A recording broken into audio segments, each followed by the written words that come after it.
Salut à tous, on se retrouve pour l'épisode 2546 du Zap Image. On commence aujourd'hui en ce jeudi 7 septembre avec des anniversaires et tout d'abord c'est celui du légendaire Marcel Desailly, fête aujourd'hui ses 55 ans, donc à son palmarès, première Ligue des Champions française avec l'OM, il était présent en 93 et aussi la première Coupe du Monde française, il était présent avec le groupe des Bleus en 1998, donc immense légende.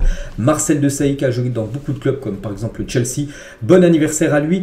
Et un autre joueur français fête également son anniversaire aujourd'hui en ce 7 septembre, c'est Eric Dimeco, il fête aujourd'hui ses 60 ans et lui également était présent dans l'équipe mythique de l'OM qui a remporté la Ligue des Champions en 1993. On continue les gars et regardez la une du journal L'équipe aujourd'hui en ce jeudi 7 septembre et ça parle de l'équipe de France ce soir, le match contre l'Irlande, donc tout près de l'en-but. Donc 24 heures avant l'entrée en liste des Bleus du rugby en Coupe du Monde, l'équipe de France ferait un immense pas vers la qualification pour l'Euro 2024 en cas de victoire contre l'Irlande. Donc c'est le match retour, souvenez-vous au match aller, il y avait eu 1-0 pour l'équipe de France, on se souvient de la magnifique parade en fin de match de Mike Maignan qui avait sauvé l'équipe de France, était parti chercher un ballon en pleine lucarne sur la tête d'un joueur irlandais. Donc ce soir c'est le match retour et c'est que si ce soir il y a victoire, donc ça sentirait très bon pour jouer l'Euro. Un petit coup d'œil du classement de ce groupe B avant le match des Français ce soir. Donc la France a 12 points, donc la France a 6 points d'avance sur l'équipe de la Grèce, bon avec un match en plus pour les Français.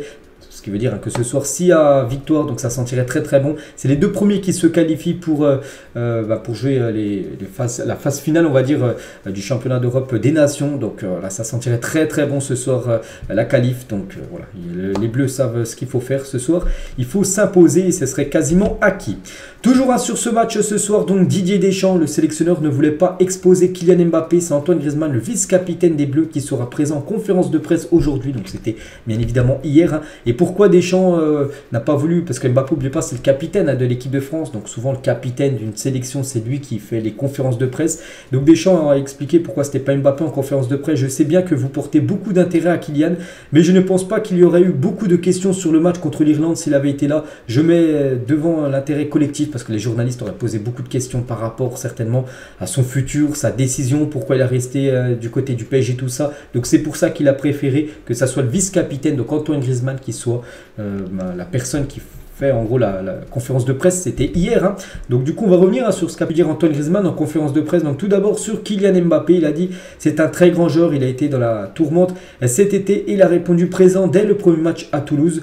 Tant mieux pour nous qu'il soit là, à nous de faire en sorte qu'il ait l'esprit pour nous faire gagner. Voilà ce qu'a pu dire tout d'abord Antoine Griezmann sur son copain Kylian Mbappé. Toujours avec Griezmann sur le mercato et sur lui, ce qu'il aurait pu quitter cette équipe de l'Atlético. Il a dit il y a eu des appels, c'est-à-dire qu'il a eu des appels, des touches, mais j'étais focalisé sur mon club. Je suis à 15 buts du record du meilleur buteur de l'histoire de l'Atlético. J'ai dit à ma soeur, je bouge pas, je reste ici, je vais essayer de casser le record. Donc voilà, il n'est plus qu'à 15 buts et c'est pour ça que c'est un objectif pour lui, devenir le meilleur buteur de l'histoire de l'Atlético. C'est pour ça qu'il voulait rester au moins une année de plus du côté de Madrid. Il parle aussi des Jeux Olympiques parce que Mbappé, on sait que c'est un objectif, mais toujours Griezmann a toujours dit qu'il souhaitait jouer ces JO. Il n'y aura que 3 joueurs de plus de 23 ans qui pourront jouer ces Jeux Olympiques et c'est un rêve, rien de plus. Ce n'est pas un sujet tabou. On sait qu'il y en a pas mal qui veulent les faire. Il y aura 3 chanceux et le reste devant sa télé. On sera derrière tous les Français. Voilà. Donc lui, il aimerait, mais voilà, c'est pas lui, bien sûr. Il sera content pour les 3 joueurs. Donc d'après ce qui se dit, il devrait bien être présent avec Kylian Mbappé et un autre joueur, français de plus de 23 ans qui devrait aussi être avec les espoirs pour ces JO l'été 2024. Toujours avec Griezmann derrière les Bleus aussi du 15 de France pour la Coupe du Monde, parce que la Coupe du Monde de rugby, pour ceux qui suivent un peu le rugby, vous savez que ça commence demain avec le gros match France-Nouvelle-Zélande, comme ça a commencé une Coupe du Monde de foot avec un France-Brésil, match d'ouverture. Bref, cela nous chauffe beaucoup. On va essayer de gagner demain et ensuite les voir à la télé ou au stade. On leur souhaite un gros merde et qu'ils nous fassent kiffer. Voilà ce qu'il a pu dire bien sûr Griezmann avant ce match des Bleus demain soir du rugby. Toujours avec Antoine Griezmann sur le don des Bleus au Resto du Cœur, parce que j'en avais parlé hier, ils ont bien fait un don, les joueurs de l'équipe de France. Donc les joueurs de l'équipe de France ont décidé de renoncer à leur prime pour le match face à l'Irlande. C'est donc quelques 500 000 € qui seront reversés au Resto du Cœur, parce que le Resto du Cœur, c'est cette société qui aide, on va dire, les plus démunis. Donc on cause de gros problèmes financiers et du coup les Français ils ont entendu ça du côté de l'équipe de France, et du coup toutes les primes qu'ils devaient avoir pour le match de ce soir, aucun joueur touchera ces primes, elles seront sont toutes reversées au Resto du Cœur. Et Griezmann, il a dit, c'est le coach qui en a parlé à Kylian et qui m'en a parlé ensuite. On en a parlé aux joueurs et la réunion a duré 2 minutes. Tout le monde était OK, tous les joueurs d'équipe de France étaient OK pour faire ce don. Tout le monde était d'accord pour faire un geste, c'est important. Donc voilà, concernant ce don. Et même Deschamps, les gars, il a dit sur le don des joueurs au Resto du Cœur, on considère à tort que le footballeur et le sportif est dans sa bulle, mais il se rend compte des réalités du quotidien, sans forcément y être confronté lui-même. Le sportif a un rôle aussi sociétal et je trouve que cette initiative est très belle. Voilà, donc c'est vrai que ça c'est un très beau geste parce qu'on sait que ils sont tous riches, même très riches pour certains du côté de l'équipe de France, et faire un don comme ça au Resto du Cœur, c'est une très très bonne nouvelle pour ce organisme.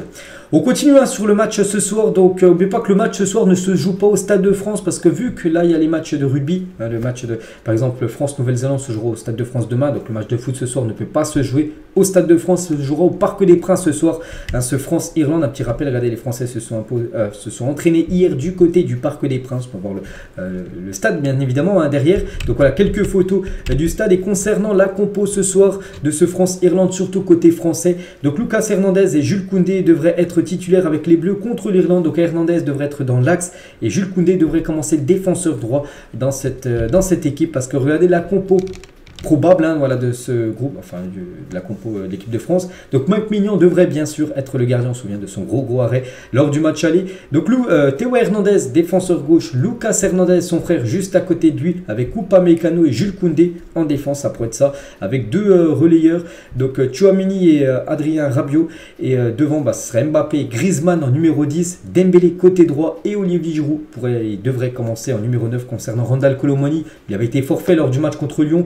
Il est bien dans le groupe, Randal Kolo Muani, on peut voir son nom, mais c'est pas sûr qu'il joue ce soir, on verra, mais voilà, ça pourrait être ça, le 11 ce soir des Bleus. Et concernant le poste d'ailier droit, on peut voir Ousmane Dembélé, ça sera soit Dembélé, soit Kingsley Coman, ça sera un des deux. Et c'est vrai que le bilan statistique de nos ailiers droits en équipe de France est très léger. Donc Coman est sur une série de 23 matchs sans marquer en équipe de France, et Dembélé, lui, sur une série de 13 matchs sans marquer en équipe de France. En cumulé, les deux joueurs ont inscrit seulement 9 buts en bleu, c'est quand même très peu, surtout pour des joueurs comme Dembélé et Kingsley Coman. Donc Dembélé devrait bien commencer à titulaire ce soir, mais c'est qu'ils sont, on sait qu'ils mettent la pagaille dans les défenses adverses, mais ils sont très peu buteurs, avec seulement 9 buts inscrits cumulés avec ces deux-là, c'est quand même très peu.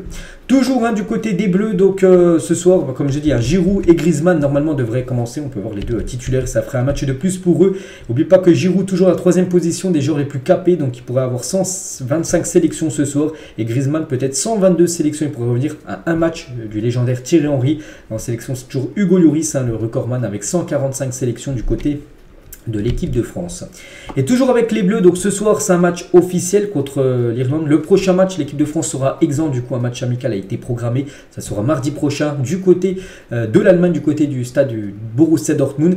Et si vous souhaitez voir Allemagne-France mardi prochain à Dortmund, vous ne devriez pas avoir de mal à trouver de billets. Pourquoi? Parce que de nombreux supporters allemands délaissent les rencontres de la Mannschaft suite à leur performance. Presque 15 000 places sont encore à vendre, pourtant on aurait pu penser que le match aurait pu être à guichet fermé depuis pas mal de temps, vu que c'est quand même Allemagne-France, une grosse affiche, mais il reste encore beaucoup de place à vendre parce que du côté de l'Allemagne, vraiment, les supporters sont très déçus des dernières performances de la Mannschaft, et c'est pour ça qu'ils boycottent un peu les matchs de l'Allemagne. Donc voilà, il y a pas mal de place encore à vendre concernant cette rencontre mardi prochain.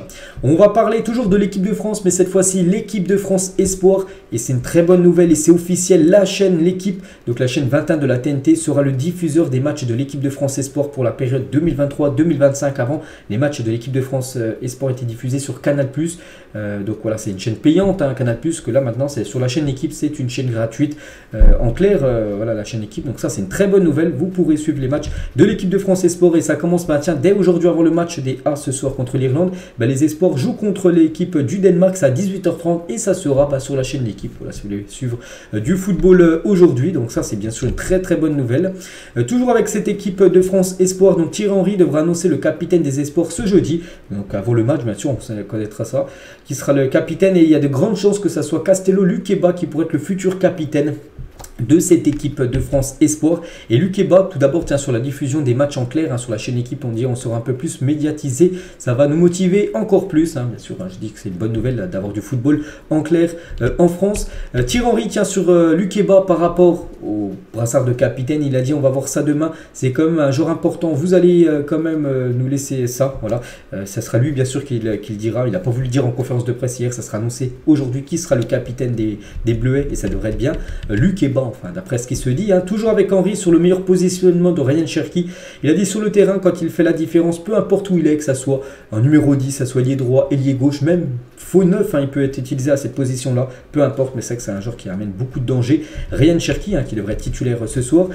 Thierry Henry, cette fois-ci sur Bradley Barcola, j'ai parlé à Bradley sur des choses spécifiques. Il a fait le pas d'aller au PSG, à lui de montrer ce qu'il sait faire maintenant.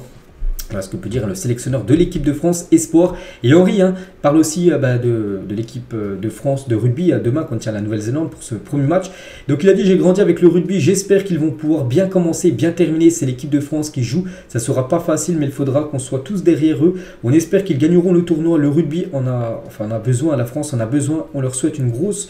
Donc voilà, vous savez quoi, donc voilà ce que peut dire Henry lui aussi, il va soutenir et regarder à fond le rugby. Même moi qui regarde très peu le rugby, je pense regarder cette Coupe du Monde, surtout demain cette grosse affiche de France contre la Nouvelle-Zélande. Pour revenir les gars sur le match des espoirs ce soir, donc Guillaume Restet est favori pour être le numéro 1 des espoirs ce soir, enfin pour Gauler, voilà, pour être le titulaire. Donc quel début de carrière pour le jeune rempart toulousain de 18 ans. C'est vrai que lui c'est un gardien qui commence cette saison parce que la saison dernière c'était un autre gardien du côté de Toulouse, je crois que c'était Maxime Dupé, et lui il est arrivé du côté de Toulouse. Et déjà il a gaulé tous les matchs de Ligue 1 et il devrait même être ce soir titulaire. Donc là regardez la compo probable ce soir, donc Resté, donc le gardien toulousain. La défense Mal Augusto, Yoro, Luc Ebba, capitaine avec Merlin. Hugo Tchokou au milieu de terrain avec Warren Zaïre et Barcola. Et devant Cherki, Wai et Kalimundo. C'est vrai qu'elle est pas mal quand même cette équipe de France Espoir. Donc 18h30 sur la chaîne L'équipe, le coup d'envoi. Et concernant juste un joueur de l'équipe de France Espoir, c'est Andy Diouf qui est arrivé du côté de Lens lors du mercato. Donc quitte le rassemblement des espoirs à cause d'une blessure aux adducteurs. Le milieu de Lens observera une période de soins. On lui souhaite bien sûr un bon rétablissement. Donc il n'y a pas que les équipes de France, on a beaucoup parlé des Bleus parce que la France ce soir joue quand même. Donc il y aurait tout le programme dans la zone Europe pour ce soir. Donc en grosse équipe, donc j'ai dit il y a France-Irlande, il y a Pays-Bas, Grèce. Tout à l'heure j'ai montré le classement, les Pays-Bas sont avant-dernier du groupe, mais bon les Pays-Bas je crois qu'ils ont seulement un match joué, un ou deux matchs joués, ça, ils ont pas mal de matchs en retard vu que vous avez été exempts lors des derniers tours.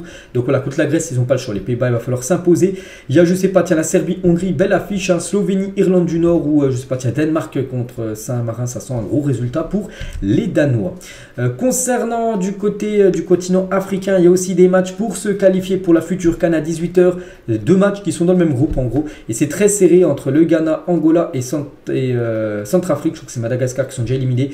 Donc voilà, l'Algérie joue contre la Tanzanie. L'Algérie a déjà qualifié. Ils ont fait 5 matchs pour l'instant, parce que là c'est le 6e match. 5 matchs, ils ont déjà gagné les 5. Ils sont à 15 points pris sur 15 possibles. Ils peuvent faire un carton plein s'ils gagnent contre la Tanzanie qui est actuellement 2e. Il y a aussi Niger contre Ouganda, la Tunisie contre le Botswana. On parlera bien sûr de ces résultats demain. Il y a aussi des matchs du côté de l'Amérique du Sud, ça commence les éliminatoires pour jouer.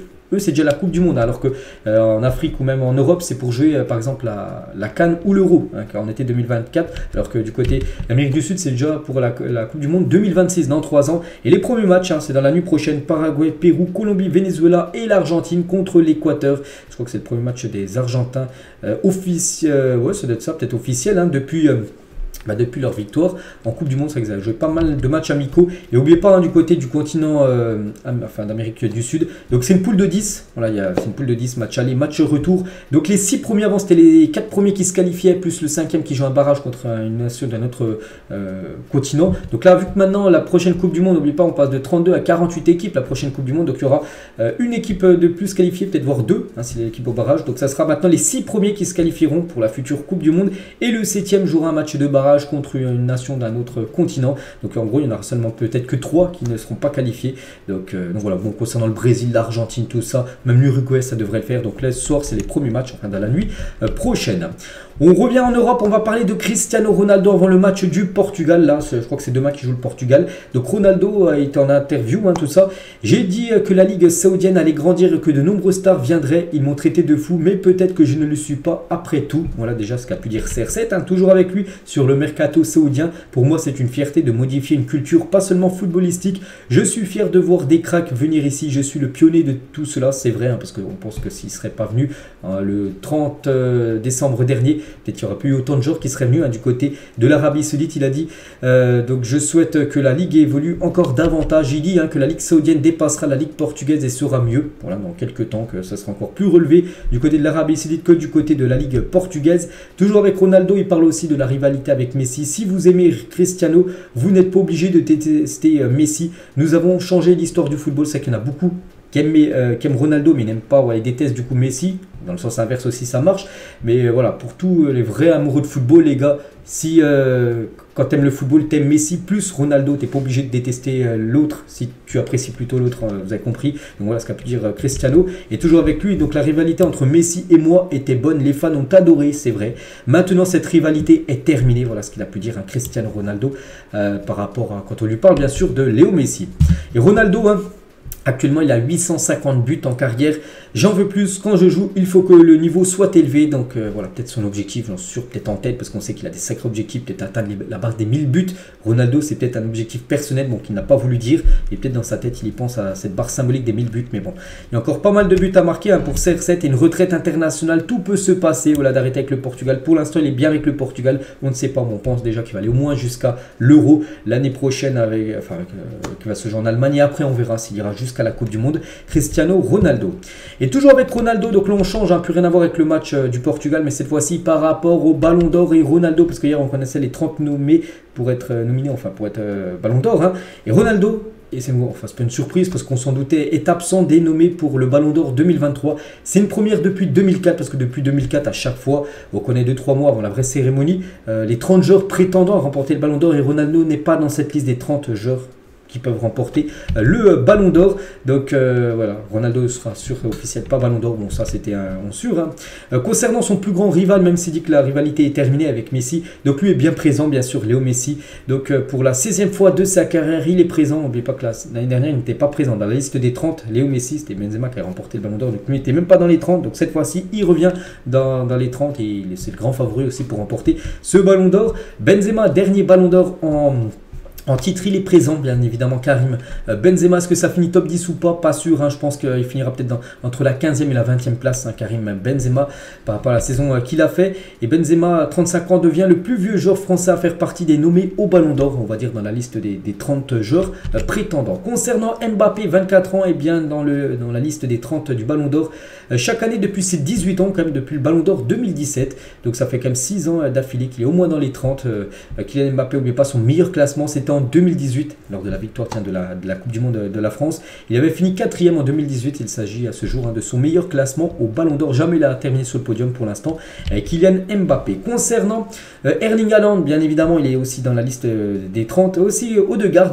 Et la Norvège, c'est 5,4 millions d'habitants et ils arrivent à placer 2 joueurs dans les 30 du Ballon d'Or. C'est incroyable.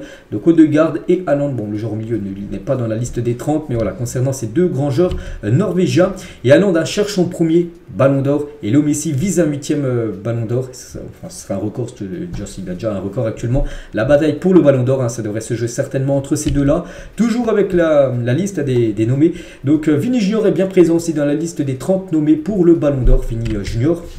Randal Colomoni est aussi présent, les gars, par rapport à sa grosse saison qu'il a fait avec Francfort et peut-être avec sa belle Coupe du Monde avec l'équipe de France. Il est aussi présent. Donc regardez comment ça allait vite. Donc en 2020, il y a 3 ans, le 18 octobre 2020, premier but en Ligue 1 face à Brest. Le 14 décembre 2022, premier but avec les Bleus en demi-finale de Coupe du Monde face au Maroc. Il aurait même pu être le héros de l'équipe de France. On se souvient en finale si cette frappe, ce duel, il avait remporté face à Martinez. Bref. Et là, bien sûr, nommé au Ballon d'Or, l'ascension spectaculaire de Randal Colomoni en moins de 3 ans. Et on peut mettre aussi transfert au PSG, l'un des plus grands clubs au monde. Donc voilà, incroyable, bien sûr, Randal Colomoni. Martinez est bien présent dans les 30 nommés pour le Ballon d'Or. Bon, lui aussi, c'est mérité. Bon, il ne gagnera pas le Ballon d'Or, mais bon, il sera très bien classé au vu de la Coupe du Monde qu'il a fait, bien évidemment. Concernant les joueurs qui ne sont pas là, donc là, c'est tous les joueurs que j'ai annoncé qui étaient là, les joueurs qui ne sont pas là, comme Rashford, il est absent des 30 nommés. Pourtant, il a fait une grosse saison dernière, 30 buts et 11 passes D, et il n'est pas présent dans cette liste des 30 joueurs qui peuvent prétendre remporter le Ballon d'Or. Riyad Mahrez, c'est la même chose les gars. Mahrez qui a remporté la Première Ligue, la Ligue des Champions, la Coupe anglaise, 47 matchs, 15 buts, 13 passes D, il n'est pas présent. Riyad Mahrez, la même chose pour Sadio Mané. Donc lui, c'est vrai que l'année dernière, deuxième du Ballon d'Or, derrière Benzema. L'année dernière, deuxième, c'était Sadio Mané. Et là, il n'est même pas dans les 30. Sadio Mané, c'est vrai que bon, c'est plutôt logique au vu de la saison qu'il a fait au Bayern. Ça a été très compliqué. Donc voilà, concernant Mané. Concernant Ter Stegen, aussi une énorme saison du côté du Barça, qui a énormément de clean sheet, meilleur gardien du côté de la Liga. Il est absent de la liste des nommés pour le Ballon d'Or 2023. Sa saison était pourtant incroyable. Bon, il y a aussi une catégorie, n'oubliez pas, pour les gardiens spécifiques, mais il aurait pu prétendre à être parmi les meilleurs gardiens. Emiliano Martinez est bien dans les 30 à nommer. Concernant notre gardien Mike Maignan aussi, grosse saison dernière, il n'est pas présent dans la liste des 30 pour le Ballon d'Or. La même chose pour Théo Hernandez aussi, il est absent de la liste du Ballon d'Or. La même chose pour Raphaël Leao qui a fait une grosse saison saison dernière, il est absent de la liste des nommés. Et c'est vrai que l'AC Milan qui a quand même joué une demi-finale de Ligue des Champions et aucun des joueurs de l'AC Milan n'est présent dans la liste des nommés. Leao, Mike Maignan, Hernandez, Giroud, même Tonali, aucun ne figure dans les 30 nommés. Concernant Rodrigo, il est absent aussi de la liste des nommés pour le Ballon d'Or 2023. La même chose pour Camavinga aussi qui a fait une grosse Coupe du Monde, une grosse saison avec le Real Madrid. Il est également absent, Camavinga de la liste. Neymar est également et logiquement absent. Bon, après il a fait un gros début de saison dans la Coupe du Monde, puis après on sait que ça a été beaucoup plus compliqué pour Neymar, donc il est aussi absent. Et aussi d'autres joueurs qui sont absents que j'ai pas dit, comme Stone, comme Grealish, Grealish aussi qui a fait une belle saison avec l'équipe de Manchester City ou même avec l'Angleterre. Il est également absent de cette liste. Du coup, cette fois-ci, les présents, donc tout à l'heure j'en ai dévoilé quelques-uns, les 30 nommés pour le Ballon d'Or 2023. Donc voilà, tous ces joueurs, bon je vais pas tous les citer, mais par exemple Kevin De Bruyne est dedans, Jude Bellingham, Mohamed Salah, Luka Modric, Kim Min-jae, le défenseur du Bayern Munich, il est présent, Lewandowski, Martinez, il y a Rodri, Yassine Bounout, il y a le gardien du Maroc, Gundogan, Odegaard ou même Ruben Dias. Voilà, tous ces joueurs sont présents et parmi ces 30-là, un sera le vainqueur du Ballon d'Or dans quelques semaines. Et concernant cette liste de 30 joueurs, 4 Français sont présents dans les 30 nommés pour remporter le Ballon d'Or. Donc Benzema, Kolo Muani, Griezmann et Kylian Mbappé. Voilà les 4 Français. C'est pas mal quand même d'avoir 4 Français sur une liste de 30 joueurs. Voilà, donc on peut voir quand même que le joueur le plus... Enfin, les joueurs là, avec le plus de nominations, on peut dire, au Ballon d'Or depuis sa création, c'est bien Cristiano Ronaldo, malgré qu'il n'est pas dans cette liste-là. Donc, il est quand même à 18 nominations. Ronaldo, s'il aurait été là, ça aurait fait 19 pour Ronaldo. Donc, 2 de plus que Messi. On peut avoir Maldini, on peut avoir Benzema, 12. Benzema, c'est quand même pas mal, dont le Ballon d'Or remporté l'année dernière. Concernant les clubs les mieux représentés parmi les nommés au Ballon d'Or, c'est bien Manchester City. City a gagné la LDC. Ils ont même gagné beaucoup de trophées. Et 7 joueurs de City parmi la liste des 30 joueurs là, prétendant au Ballon d'Or. On peut avoir 3 joueurs du Real, on peut avoir 2 joueurs du PSG. Donc, on prend Kolo Muani avec Kylian Mbappé. Du côté des championnats les plus représentés, donc 12 en Première Ligue, 6 en Liga, 6 en Serie A, 4 en Bundesliga et 2 en Ligue 1. J'ai dit Kolo Muani et Kylian Mbappé. Concernant les nations les mieux représentées, donc c'est la France et l'Argentine.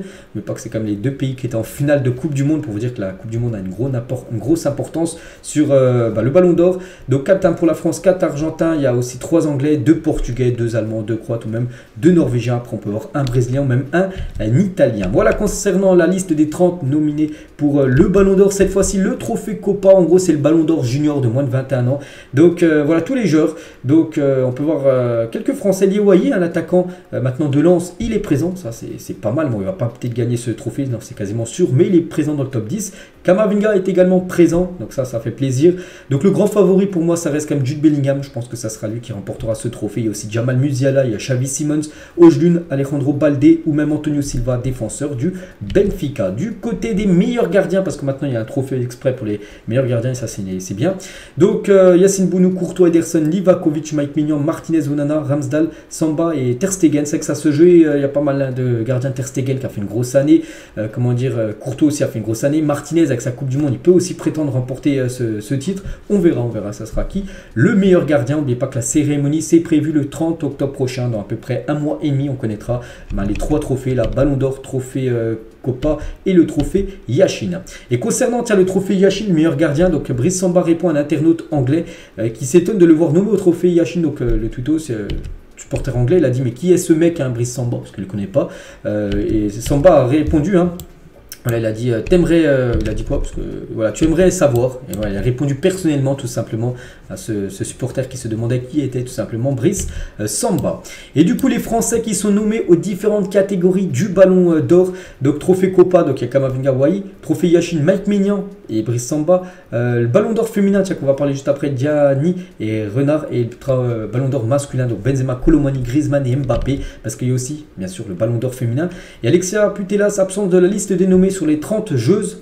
Donc elle n'est pas dedans, Alexia Putellas. N'oubliez pas qu'elle a remporté les 2 derniers ballons d'or. Donc après elle a été victime de rupture de ligament croisé. Donc c'est pour ça que voilà, qu'elle n'était pas bien sûr dans cette liste. Hein. Donc voilà la liste des 30 joueuses. Donc la grande favorite, c'est elle est où je la cherche. C'est Bonmati, tiens, à droite, un peu aux alentours de la 5e position. Elle a remporté la Ligue des Champions et la Coupe du Monde avec l'Espagne. Ça devrait être elle qui devrait être la future Ballon d'Or. Et Barcelone compte comme 6 joueuses nominées pour le Ballon d'Or féminin, dont cette joueuse Bonmati qui devrait être la future Ballon d'Or. Voilà ce qu'il y a à dire sur la cérémonie, enfin hier voilà, des 30 nominés, surtout pour le Ballon d'Or masculin. On passe cette fois-ci, on reste en Espagne, donc là on parlait du Barça, mais un peu plus dans le sud, Séville. Hein. Et présentation de Sergio Ramos à Séville, c'était hier soir. Donc il était présenté devant pas mal de supporters qui sont venus. Il n'y avait pas de match, hein. C'était seulement pour la présentation de Sergio Ramos. Donc c'était gratuit hein, pour venir bien sûr. Regardez la présentation de SR4, quelques photos de beaucoup d'émotions hein, pour Sergio Ramos. On peut voir qu'il était en pleurs quand il a fait son discours à ses anciens supporters. Donc il y avait plus de 23 000 personnes quand même qui se sont déplacées pour la présentation de Sergio Ramos. Donc voilà, il est parti comme un jeune espoir, il revient comme une véritable légende du football, bien évidemment, SR4. On continue avec quelques infos mercato officielles. Torgan Hazard quitte Dortmund et s'engage à Anderlecht. Montant du transfert 4 millions d'euros. N'oubliez pas que le championnat belge peut encore recruter, la preuve. Hein.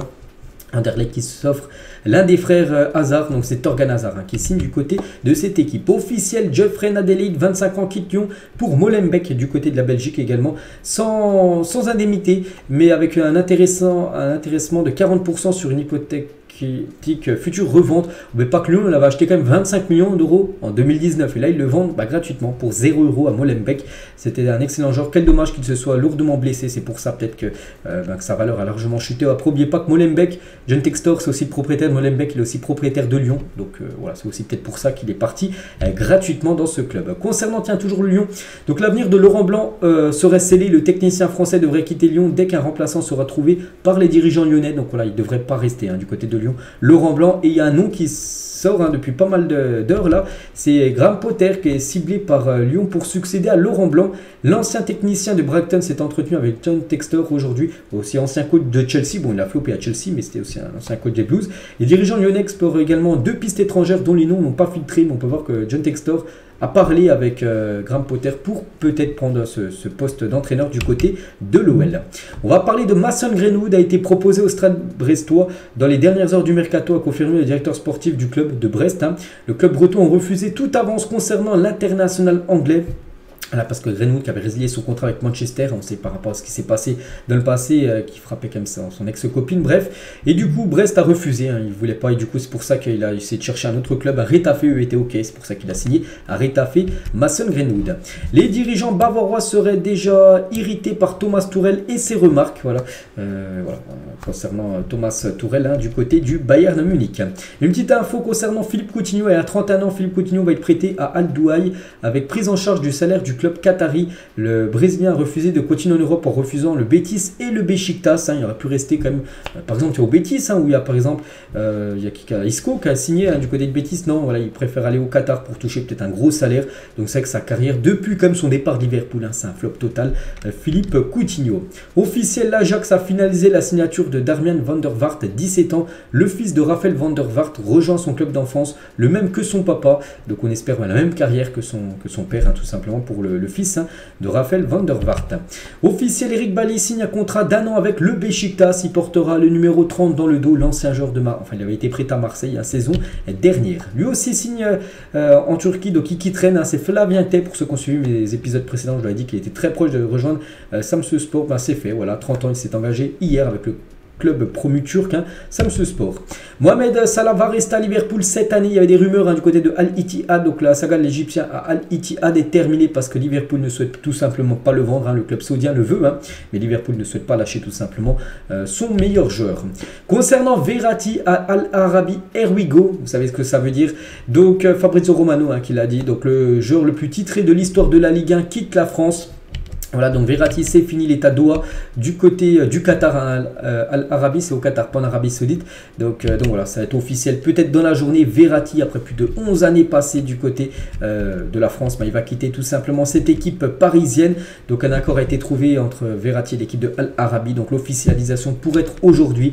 Donc voilà, pour moi, c'est une légende totale, hein, bien évidemment, du PSG. Donc on sait qu'il était complètement écarté du groupe. Là, tous les matchs de championnat, il ne jouait même pas, alors qu'il n'était pas blessé. Donc voilà, il a trouvé son nouveau club et de nombreux joueurs emblématiques du PSG RQSI ont quitté le club ces dernières années comme Verratti là qui va quitter le match, enfin quitter le PSG avec plus de 416 matchs, hein. Il était, je crois que c'est le deuxième joueur le plus qui a joué le plus de matchs. Je crois le premier c'est d'être Pilorget qui a 425, donc ouais, il était très proche de devenir le joueur avec le plus de matchs joués. Donc Thiago Silva 315 matchs, Cavani 300 matchs, Di Maria 295, Rabiot 227 ou même Neymar 173 matchs. Donc voilà, tous ces joueurs ont quitté le PSG là ces derniers temps. Et concernant Verratti, donc n'est pas inscrit dans la liste de la Ligue des Champions. Hugo Ekitike non plus parce que hier il fallait donner la liste des joueurs qui allaient jouer la LDC, une liste complète et les deux là ne sont pas inscrits hein, pour vous dire voilà, que le PSG ne compte plus du tout sur Verratti qui va quitter le club, mais aussi sur Hugo Ekitike que le PSG souhaitait vendre, mais voilà, Hugo Ekitike a préféré rester au PSG surtout, on pense, hein, pour toucher son salaire. Et regardez, tiens, la liste des joueurs du PSG inscrits pour disputer la Ligue des Champions cette saison.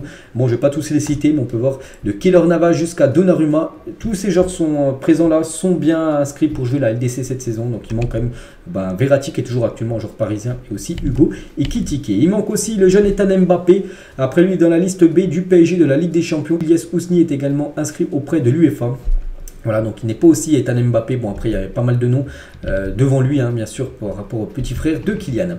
Et toujours avec Paris, ce à quoi ressemblera le prochain 4e maillot du PSG. Donc, ce 4e maillot, le PSG hein, dévoile toujours 4 maillots, toujours les saisons. Donc, il devrait être dévoilé en janvier prochain. Il pourrait ressembler à ça. Donc, on a le temps de reparler d'ici là. On va parler de Kepa Arrizabalaga sur le Real Madrid. Donc, le nouveau gardien du Real a dit quand le Real vous appelle, tout change. Hein, tout était sur le point d'être finalisé avec le Bayern parce qu'il a failli signer au Bayern. Mais dès qu'il a entendu la blessure de Courtois, malheureuse, hein, et bah du coup il a entendu que le Real était sur lui, bah, du coup il a direct refusé le Bayern pour venir du côté du Real. J'ai affronté le Real Madrid 3 fois avec Chelsea. Quand je suis arrivé au Bernabeu, je tournais toujours à gauche vers le vestiaire des visiteurs, mais je voulais tourner à droite vers le vestiaire local. Et maintenant, bah, c'est ce qu'il fait. Il tourne à droite dans le vestiaire des joueurs du Real Madrid, Kepa Arrizabalaga. L'OL contredit les propos de Castello, Lukeba, selon lesquels il voulait rester. Hein, hier, j'avais dit que Lukeba a dit que lui, il voulait vraiment rester du côté de Lyon, alors qu'il a bien quitté l'équipe de l'OL. Donc Lyon, les gars, a contredit tout ça. Ils ont dit l'OL a formulé plusieurs offres de prolongation qui ont toutes été refusées par le représentant du joueur, donc en gros son agent. Ces derniers ont affirmé fin décembre que Lukeba avait pris la décision de partir dès la fin de la saison. Les nouveaux conseillers de Lukeba qui n'ont jamais cessé de rappeler fermement la volonté du joueur de quitter le club. L'OL souligne enfin que Castello, Lukeba, dans le cadre du rendez-vous avec John Textor, a fermement rappelé sa détermination à quitter le club pour rejoindre Leipzig. Pourtant, Lukeba hier avait dit, bon c'est Lyon qui dit ça, après on ne sait pas qui dit vrai et qui dit faux, mais Lukeba a dit hier qu'il voulait lui rester à Lyon, hein, c'est que le club ne voulait surtout pas le prolonger, alors que Lyon a dit voilà, qu'il voulait bien le prolonger. Donc, bon, voilà ce qui s'est passé, mais une chose qui est sûre maintenant, c'est qu'il joue du côté du RB Leipzig. Ter Stegen, Koundé et Frenkie de Jong sont les 3 seuls joueurs à avoir disputé l'intégralité des minutes du Barça en Liga cette saison. Il y a eu 4 matchs joués et les 4 matchs ont été, tous les matchs entiers ont été joués par ces 3-là. Donc bien sûr 3 intouchables on peut dire, hein, pour Xavi. Francesco Farioli, le nouveau coach de l'OGC Nice. Donc l'entraîneur de Nice vient d'obtenir la licence UEFA Pro, diplôme d'entraîneur professionnel, parce qu'il n'avait pas encore ses diplômes, il les a passés, il les a eus. Donc voilà, concernant ce coach niçois. Concernant l'autre coach, l'ancien coach de l'Espagne, qui a gagné quand même la Coupe du Monde, Jorge Vilda, limogé mardi après 8 ans à la tête de la Roja, a affirmé ne pas avoir compris son éviction. Il ne comprend pas pourquoi il a été viré, le jugeant injuste après avoir remporté la Coupe du Monde le mois dernier. C'est vrai, il était en poste depuis 2015 quand même, hein, jusqu'à 2023, 8 ans qu'il était sélectionneur des filles, hein, espagnol. Il se fait virer quand l'Espagne gagne la Coupe du Monde. C'est totalement fou, mais on pense bien évidemment c'est à cause de Luis Rubiales qui soutenait énormément le président de la Fédération espagnole de football. Il n'y aurait pas eu cette histoire du bisou, il serait certainement bien évidemment encore en poste avec une Coupe du Monde remportée. Tu peux pas virer ton entraîneur, mais bon voilà, c'est comme ça. Et concernant l'affaire Luis Rubiales, et hier Jennifer Hermoso a déposé plainte contre Luis Rubiales. Elle n'a toujours pas porté plainte, elle l'a fait hier mercredi. Donc voilà, c'est toujours pas fini bien sûr cet épisode. On va parler de la pelouse sur laquelle Nîmes prépare la 5e journée de National. Donc Nîmes actuellement en National, 3e division française. Regardez leur terrain d'entraînement. Ah, c'est une catastrophe les gars, on peut voir des sacrés trous, c'est quand même incroyable, hein. Une équipe de district, on dit ok, voilà, ils n'ont pas trop les moyens, mais Nîmes a quand même s'ils ont des problèmes financiers, ils doivent quand même avoir une pelouse respectable pour s'entraîner, donc ouais, ils ne s'entraînent pas dans les meilleures conditions, l'équipe de Nîmes. Jules Koundé a posé pour le magazine GQ Magazine, voilà, donc quelques photos originales de Jules Koundé. Regardez une photo, tiens, on peut le voir là, en mode une veste en papier, on a l'impression, hein, on sait qu'il a toujours un look un peu à lui, hein, bien sûr Jules Koundé, donc voilà quelques photos qu'on peut retrouver bien sûr dans ce GQ Magazine où il fait bien évidemment les unes. Et on finit, enfin la une. Et on finit les gars avec le Ballon d'Or, on a beaucoup parlé tout à l'heure. Et du coup, le vainqueur du Ballon d'Or 2023 sera connu le 30 octobre prochain, dans à peu près un mois et demi.